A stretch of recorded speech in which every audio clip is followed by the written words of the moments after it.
I'm going to introduce the Magic Wand application architecture here.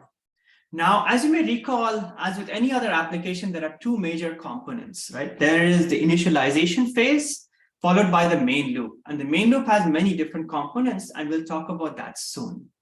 The first step of the initialization phase is the IMU initialization, which is done using the setup IMU routine. And when we go into the setup IMU routine, we will find device-specific calls that tap into the IMU functions that are provided by the library.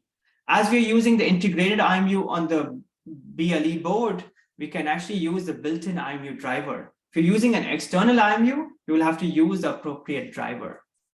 The second component of it is really setting up all the resources needed to run the model. This might be a pointer to the model, which you would get using get model, the initialization of the interpreter using the tensor arena, the model, the observer, and so forth.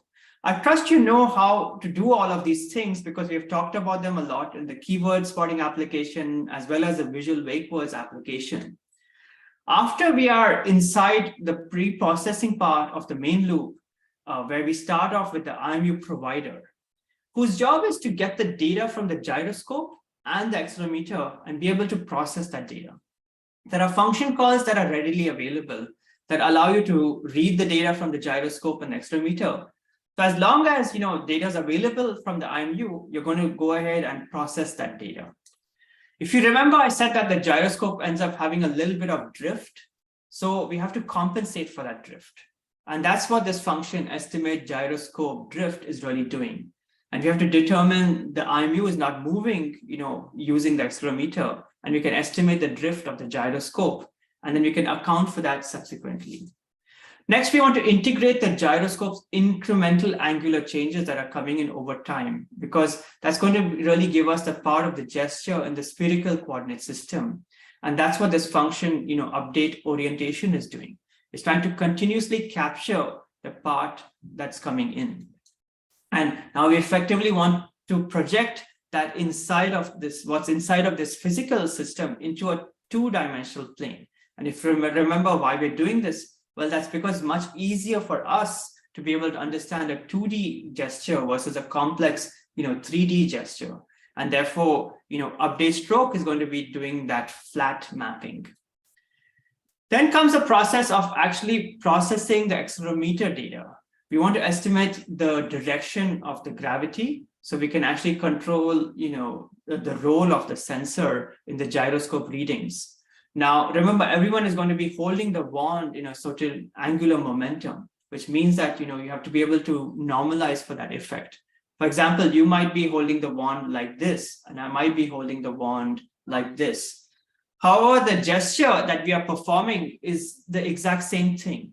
In either way, we are going to get to the same number being written. And so we have to compensate for that. And that way, we're going to effectively be trying to figure out what's the role of the gyroscope reading. And we're going to update the velocity so we know when the sensor is still and we can update the sensor drift. Now, the step that comes after doing that, which is effectively capturing the data, is then to rasterize that stroke. And you know already why we're doing this.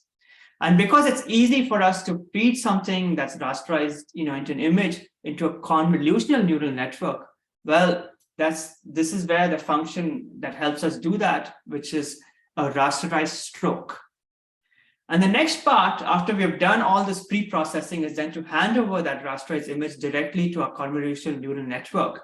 In this case, we're actually going to be passing the RGB image, which is red, green, and blue image. And that input that is going to be run using the convolutional neural network, which is then going to make a prediction on the gesture. In order to invoke the model, as always, we have to set up the input buffers, which is exactly what I'm showing that we are doing here.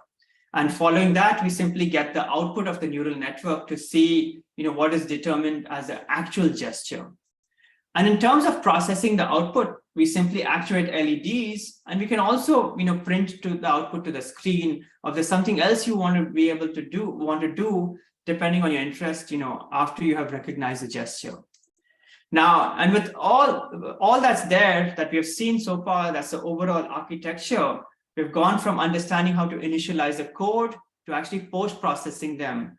So at this point, I encourage you to take a breather and look at the example code and try and understand some of these bits and pieces, from the comments that we have provided. Now, with that said, I hope you enjoy implementing the Magic Wand application. And I'm looking forward to seeing some variants that you are likely to do on top of that. For example, using the Magic Wand gesture recognition to be able to produce some useful applications out of that. That said, have fun, and I'll see you later.